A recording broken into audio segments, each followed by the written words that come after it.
Hello students, my name is Rohit Penuli and I am from ICT Virtual Classroom Dehradun. कैसे आप सभी? मेरे ख्याल से बहुत अच्छे होंगे, फिट होंगे, फाइन होंगे। हम बात कर रहे हैं क्लास 12th केमिस्ट्री की और आज इस सेशन में आपकी क्लास 12th की केमिस्ट्री की पहली क्लास है, ठीक है। और आपको बता दूं कि इस बार आपका जो सिलेबस है काफ़ी रिड्यूस हो चुका है एज पर CBSE। इस बार आपके टोटल 10 चैप्टर हैं बोर्ड क्लास में, जिसमें कि आपको पता है कि केमिस्ट्री आपके 3 पार्ट में डिवाइड होती है, फिजिकल, इनऑर्गेनिक, ऑर्गेनिक में, है ना।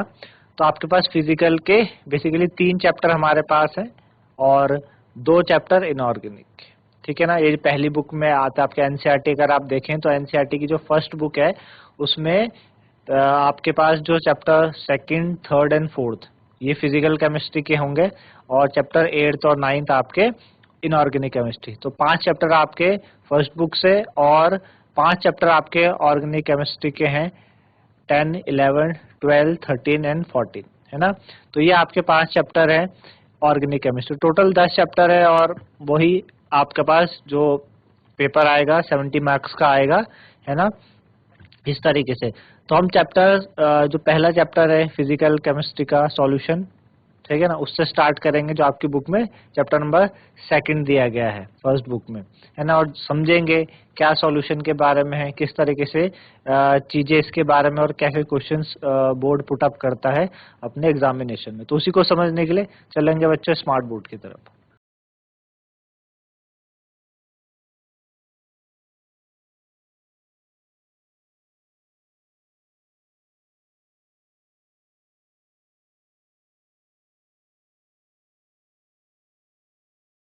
ठीक है, तो ये है आपके पास। और जब हम चैप्टर्स के बारे में डिसाइड कर लेते हैं एक बारी कि कौन कौन से चैप्टर्स हमें दिए गए हैं इस बार आपके सिलेबस में। तो 3 भाग मैंने आपको बताया, फिजिकल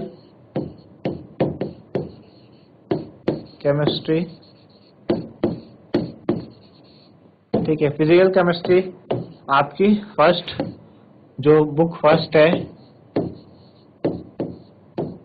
उसमें फिजिकल केमिस्ट्री के चैप्टर है, ठीक है ना। कौन कौन से चैप्टर? चैप्टर चैप्टर सेकंड, है ना, जो कि solution,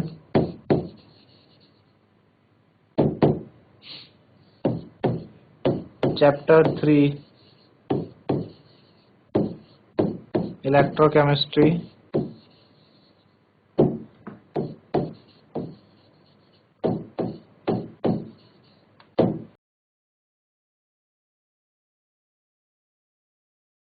chapter 4 chemical kinetics,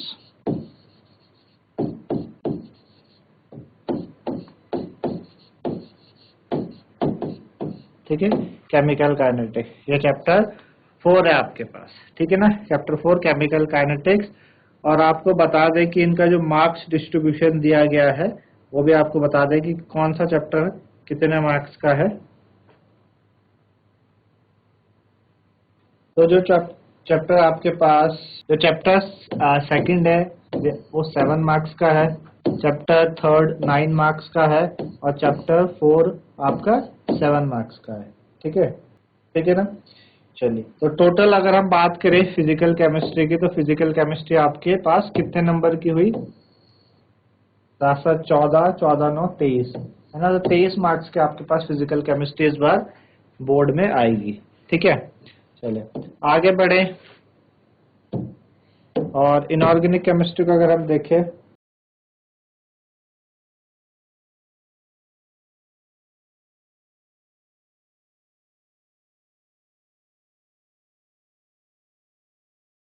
inorganic chemistry, तो इनऑर्गेनिक केमिस्ट्री भी आपकी बुक फर्स्ट में ही है, इसके चैप्टर भी बुक फर्स्ट में ही है आपके पास। और कौन कौन से चैप्टर इनऑर्गेनिक में हमारे पास हैं? एक तो चैप्टर 8 है आपके पास, D and F block, D and F block, ठीक है। और चैप्टर 9 कोऑर्डिनेशन कंपाउंड,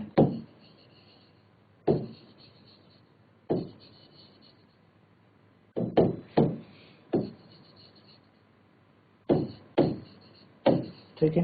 बात करें अगर DNF ब्लॉक की, तो ये चैप्टर आपके पास 7 मार्क्स का दिया गया है और DNF ब्लॉक भी आपके पास 7 मार्क्स का दिया है, कोऑर्डिनेशन और डे। तो टोटल आपके पास 14 नंबर की आपके पास इनऑर्गेनिक केमिस्ट्री आएगी।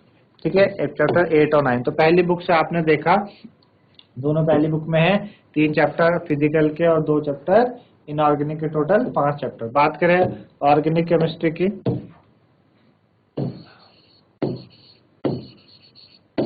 Organic chemistry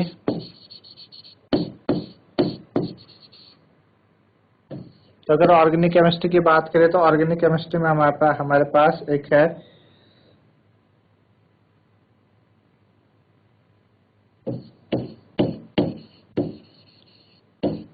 chapter 10।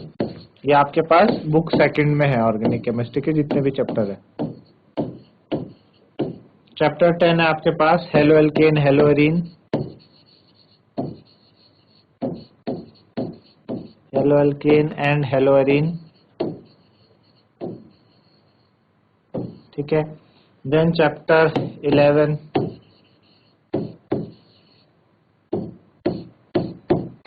चैप्टर 11 आपके पास है alcohol phenol ether,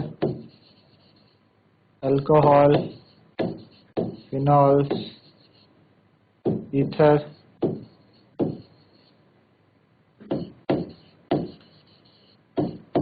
chapter 12 aldehyde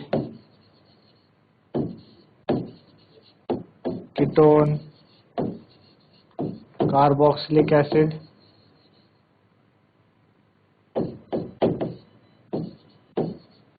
ठीक है, चैप्टर 13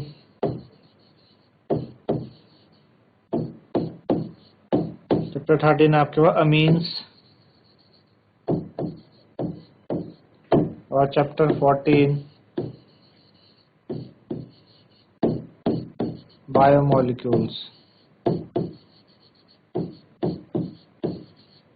ठीक है, तो कौन कौन से चैप्टर आपके डिलीट हुए हैं? एक तो chapter 15 polymers, chapter 16 chemistry in everyday life. ठीक है, और बुक फर्स्ट की अगर हम बात करें तो बुक फर्स्ट से आपके पास कौन कौन से चैप्टर गायब हुए हैं? Chapter first solid state, chapter 5 आपके पास सरफेस केमिस्ट्री। ठीक है ना, चैप्टर 6 आपके पास general process of general principle of isolation, ये आपके पास क्या हुए? गायब हुए हैं।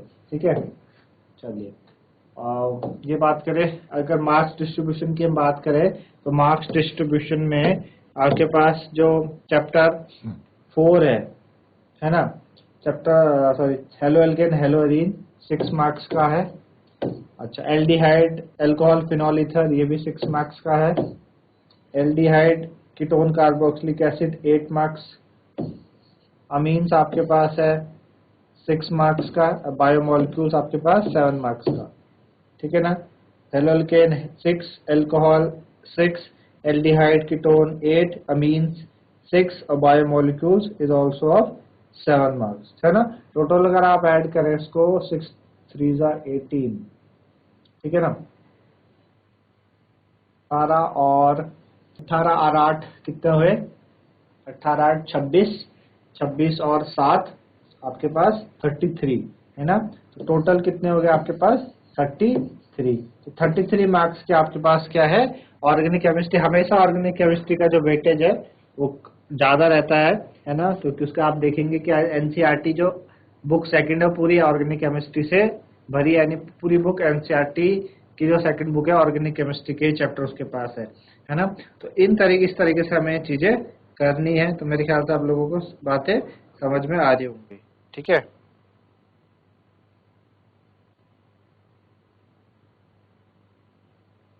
चलिए तो हम बात करेंगे चैप्टर सेकंड से, है ना, जो हमारा चैप्टर है सेकंड सॉल्यूशन, उससे हम स्टार्ट करते हैं chapter second solution.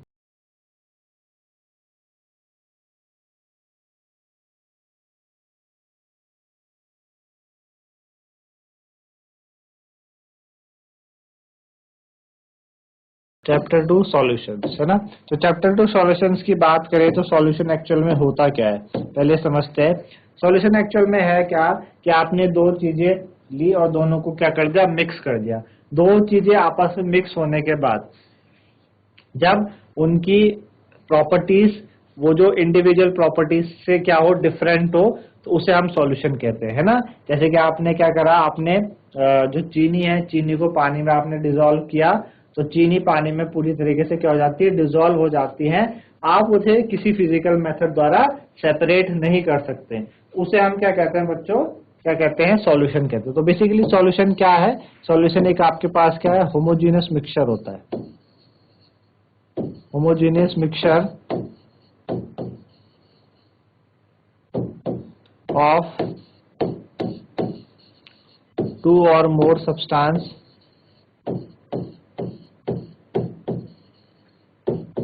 which cannot be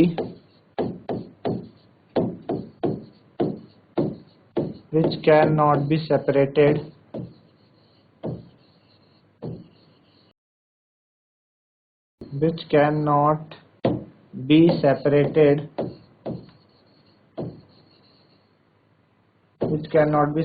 by physical method,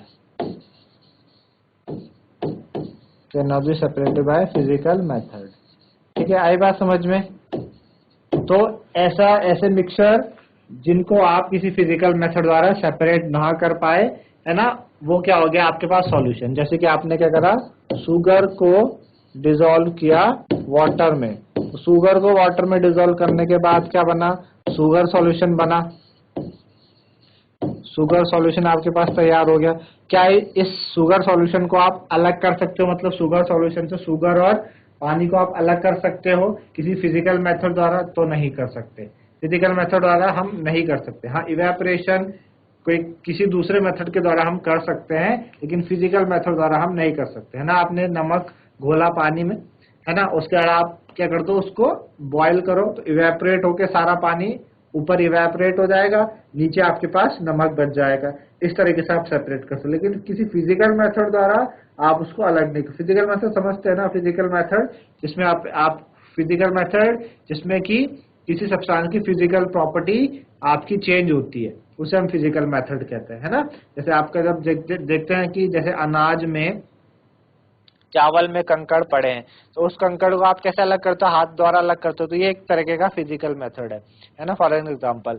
तो फिजिकल मेथड द्वारा जब वो सेपरेट ना हो पाए, तो ऐसे जो मिक्सचर होते हैं उन्हें हम होमोजेनियस मिक्सचर कहते हैं, और उसी को हम बेसिकली क्या कहते हैं, सॉल्यूशन कहते हैं, है ना।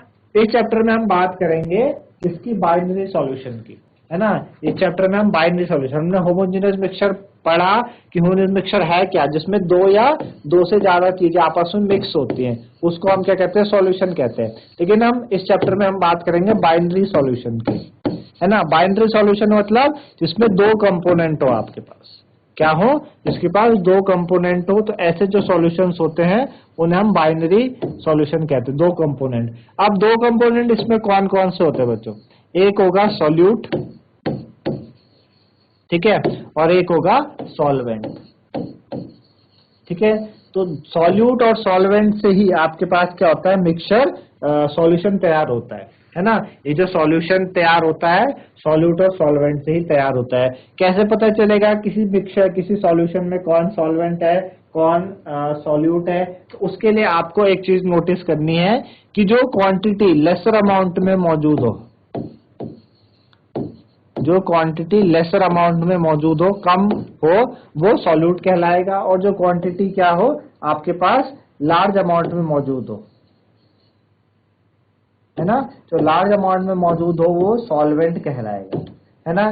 जैसे कि एग्जांपल के लिए हमने एग्जांपल लिया,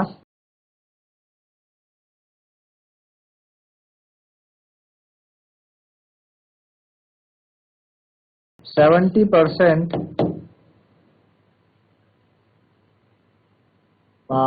इथेनॉल सॉल्यूशन, ठीक है ना। 70% इथेनॉल सॉल्यूशन है हमारे पास, ठीक है ना। तो 70% इथेनॉल सॉल्यूशन का क्या मतलब हुआ, 70% इथेनॉल सॉल्यूशन का ये मतलब हुआ कि अगर आप हर चीज आपस में क्या है बच्चों, हर चीज आपस में क्या होती है, 100% होती है। इसको अगर मैं थोड़ा चेंज करके इसको 20% हम अगर करें, 20% इथेनॉल सॉल्यूशन, हर चीज आपस में 100% होती है। तो 20% इथेनॉल सॉल्यूशन यानी 100 का अगर आप 20% निकालो तो 20 ग्राम तो आपके पास क्या हो गया, इथेनॉल हो गया। ठीक है, और बचा क्या 80 ग्राम, 80 ग्राम क्या हो जाएगा आपके पास, वाटर हो जाएगा। तो अब आप बताएं कौन सॉल्यूट कौन सॉल्वेंट। अगर हम ध्यान से देखें तो ध्यान से हमें देखने पे मिलेगा कि कम क्वांटिटी में कौन है, इथेनॉल है। कम क्वांटिटी में कौन है, इथेनॉल है। तो इथेनॉल क्या कहलाएगा आपके पास, सॉल्यूट कहलाएगा। तो इथेनॉल हो गया आपके पास सॉल्यूट, ठीक है ना। और वाटर आपके पास क्या हो गया, सॉल्वेंट। तो ऐसे आपको क्या करना है, डिस्टिंग्विश करना है किसी मिक्सचर में कौन सॉल्यूट है कौन सॉल्वेंट है। तो ये तरीका होता है सॉल्यूट और सॉल्वेंट को पहचानने का, ठीक है ना। आई बात समझ में, जो कम अमाउंट में हो सॉल्यूट, ज्यादा अमाउंट में सॉल्वेंट, है ना। अच्छा, इसी तरीके से अगर हम बात करें, मैं बोलूं 80% इथेनॉल सॉल्यूशन क्या, अगर हम बात करें 80% इथेनॉल सॉल्यूशन, 80% इथेनॉल सॉल्यूशन में हम क्या कहेंगे, 80% इथेनॉल सॉल्यूशन है। कहने का मतलब अगर आप 80% ले इथेनॉल का तो 80 ग्राम इथेनॉल हो गया, है ना। 80 ग्राम इथेनॉल हो गया, बचा क्या 20 ग्राम वाटर, क्योंकि हर चीज अपने आप में क्या होती है 100% होती है। तो आप देखो ज्यादा अमाउंट में कौन है, इथेनॉल है। तो ये क्या हो गया आपके पास, अभी सॉल्वेंट हो गया, वहां पे सॉल्यूट था यहाँ पे सॉल्वेंट हो गया। वाटर उधर सॉल्वेंट था, यहाँ पे सॉल्यूट बन गया। तो जो क्या हो, कम ज्यादा अमाउंट में हो, उससे हम पता लगाएंगे कौन सॉल्यूट कौन सॉल्वेंट, है ना। ये आपके पास क्या है, पता लगाने का तरीका है। और एक और चीज, अगर आप जो आपके पास जब सॉल्यूशन तैयार हो जाए, तो सॉल्यूशन तैयार होने के बाद सॉल्यूशन जिसकी भी फिजिकल स्टेट एक्वायर करेगा वो क्या कहलाएगा आपके पास, वो सॉल्वेंट कहलाएगा, ठीक है ना। आई बात समझ। बेसिकली अगर आपको एक तो ये चीज से आप पता लगा सकते हैं। दूसरा, सॉल्वेंट पता लगाने का क्या तरीका, सॉल्वेंट पता लगाने का तरीका है कि जो सॉल्यूशन है, सॉल्वेंट पता लगाने का क्या तरीका है, सॉल्वेंट पता लगाने का तरीका एक और तरीका ये है कि जो सॉल्यूशन है, सॉल्यूशन आपके पास किस तरीके की फिजिकल स्टेट को एक्वायर करेगा, है ना। फिजिकल स्टेट आपके पास कौन सी, बेसिकली 3 फिजिकल स्टेट हमारे पास होती है ना, सॉलिड, लिक्विड और गैस, 3 स्टेट होते हैं हमारे पास। तो सॉल्यूशन जब तैयार हो गया, सॉल्यूशन जब तैयार हो गया तो सॉल्यूशन कैसा है, सॉल्यूशन सॉलिड सॉल्यूशन है, सॉल्यूशन लिक्विड सॉल्यूशन है, या सॉल्यूशन गैस सॉल्यूशन है। जिस भी तरीके का सॉल्यूशन आपके पास आपको दिख रहा है वो क्या कहलाएगी, उसकी वो उसका सॉल्वेंट होगा, है ना। चाहे वो लिक्विड हो, चाहे वो गैस हो, चाहे वो सॉलिड हो, जिस भी तरीके का हो, है ना। पर लिक्विड सॉल्यूशन क्या होता है, जिसमें पानी हो, जिसमें पानी ज्यादा अमाउंट में लिक्विड सॉल्यूशन हो, तो वहां पे सॉल्यूट पानी हो गया। अब जिसमें गैस ज्यादा अमाउंट में होगा तो वो क्या होगा, आपके पास गैस सॉल्यूशन हो जाएगा। जैसे आप देखते हैं गैस सॉल्यूशन आपके पास कई तरीके की, जो आपके पास एयर है ना। तो air is also a mixture, है ना। एयर भी क्या, एयर भी मिक्सचर है, काफी सारे गैसेस हैं उस पे, है ना। अच्छा, और भी बहुत सारी चीजें होती हैं, जैसे एरोसोल हो गया, एरोसोल, है ना। एरोसोल हो गया आपके, एरोसोल में क्या है, गैस वाला जो मिक्सचर है वो एरोसोल है। अच्छा, डस्ट है, डस्ट कैसे होती है भाई, डस्ट जो आपकी धूल है, तो धूल के जो गैस के कण होते हैं, गैस के जो पार्टिकल्स होते हैं, उसी में तो आपके पास जो डस्ट होती है, जो धूल है, वो गैस के उसमें तो जाके क्या होती है, एब्जॉर्ब होती है, ठीक है ना। इस तरह के सॉलिड सॉल्यूशन हो सकता है। आप देखते हैं कि आपके पास जेम स्टोन्स, अंगूठी वगैरह आपने देखी, सॉलिड सॉल्यूशन हो गया। तो सॉल्यूशन लास्ट में किस की फिजिकल स्टेट एक्वायर करेगा, वो बेसिकली सॉल्वेंट कहलाता है। तो ये बातें आप लोगों को समझ में आई होंगी, सॉल्यूट के बीच में डिफरेंस, सॉल्वेंट क्या होता है, बाइंडर सॉल्यूशन क्या होता है, ये सारी चीजें, है ना। तो इन्हें आप क्या करें, नोट डाउन करें जो जो हमने अभी बातें की हैं।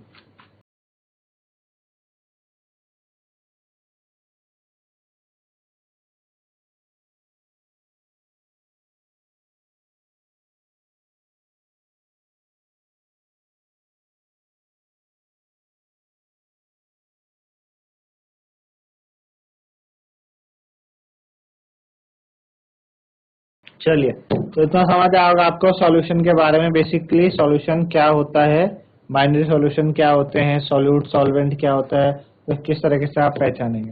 अब बात करते हैं आगे कंसंट्रेशन टर्म्स की कि इनको हम किस तरीके से हम इनको डिनोट करेंगे। जो हमारे पास सॉल्यूट सॉल्वेंट है, क्या कंसंट्रेशन टर्म्स हम यूज करते हैं तो इनको डिनोट करने के लिए।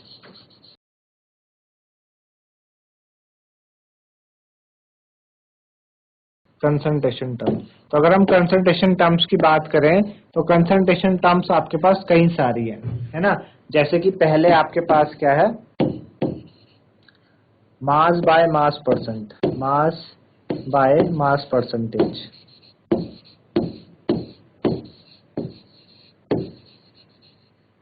ठीक है, एक तो आपके पास क्या हो गया, मास बाय मास परसेंटेज हो गया।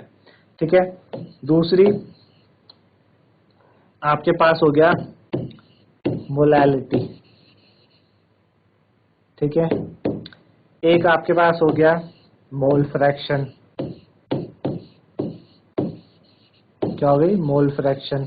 ठीक है, एक आपके पास हो गया mass by mass percentage, molality, mole fraction, और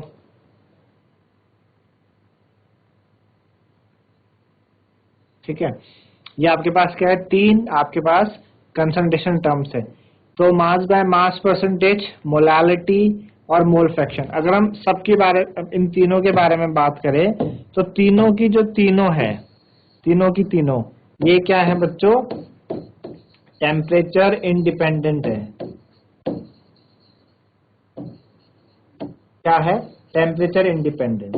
टेम्परेचर इंडिपेंडेंट कहने का मतलब कि ये टेम्परेचर पर डिपेंड नहीं करती, तीनों की तीनों टेम्परेचर में डिपेंड नहीं करेंगी, बिल्कुल भी डिपेंड। चौथी आपके पास इसमें एक और हम ऐड कर लेते हैं, पीपीएम। पीपीएम, पार्ट्स पर मिलियन, पार्ट्स पर मिलियन। ठीक है, ये बिल्कुल भी टेम्परेचर पर डिपेंड नहीं करती, टेम्परेचर इंडिपेंडेंट है। टेम्परेचर इंडिपेंडेंट होने का क्या मतलब है, ये आपकी मास रिलेटेड है।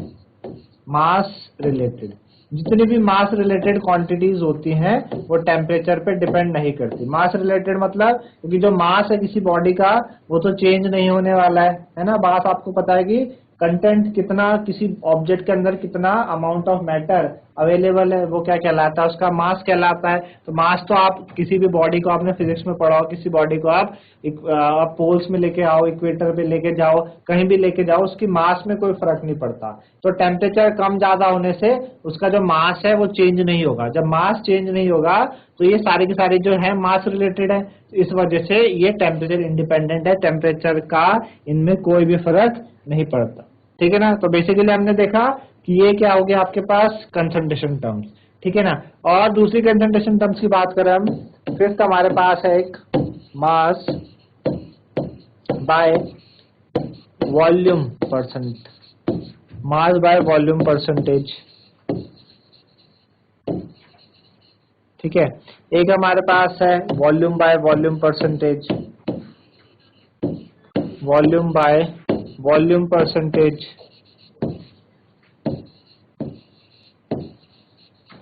ठीक है, वॉल्यूम बाय वॉल्यूम परसेंटेज। ठीक है, एक हमारे पास है मोलैरिटी। क्या है, मोलैरिटी। एक हमारे पास है नॉर्मेलिटी। ठीक है, तो ये अगर हम इनकी बात करें, ये जो अभी हमने लिखी है, mass by volume percentage, volume by volume, molarity और नॉर्मेलिटी, तो ये टेम्परेचर पे डिपेंड करती है।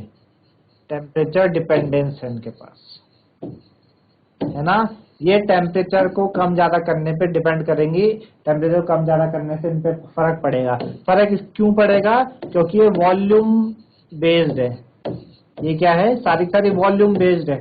भाई मास बाय वॉल्यूम में आप देखो वॉल्यूम आ रहा है, वॉल्यूम बाय वॉल्यूम में भी वॉल्यूम आ रहा है, मोलैरिटी में भी वॉल्यूम आता है, नॉर्मेलिटी में भी वॉल्यूम आता है। तो ये वॉल्यूम बेस्ड है। वॉल्यूम बेस्ड होने का क्या मतलब है, वॉल्यूम बेस्ड होने का ये मतलब है कि टेम्परेचर जो है, टेम्परेचर आप कम ज्यादा करोगे तो वॉल्यूम में फर्क पड़ता है। भाई वॉल्यूम क्या है, कितना mass, mass occupy by body, sorry volume क्या है, स्पेस ऑक्यूपाई बाय बॉडी, है ना। वॉल्यूम क्या कहलाता है, space occupy space occupied by a body, है ना, space occupied by a body. कोई भी बॉडी कितना स्पेस ऑक्यूपाई करती है वो उसका क्या कहलाता है, वॉल्यूम कहलाता है। तो अब आप टेम्परेचर बढ़ाओगे तो टेम्परेचर बढ़ाने से क्या होगा, वॉल्यूम में फर्क पड़ेगा, टेम्परेचर घटाओगे तो टेम्परेचर घटाने से वॉल्यूम में फर्क पड़ेगा, है ना। तो इस वजह से वॉल्यूम बेस्ड होने से ये सारे के सारे क्या है, टेम्परेचर डिपेंडेंस है, टेम्परेचर में फर्क पड़ता है इन सारी चीजों में, है ना। इन्हें आप नोट डाउन कर लीजिए कंसंट्रेशन टर्म, फिर एक एक करके इनके बारे में हम बात करेंगे कि कौन सी किस तरीके की शो करती है।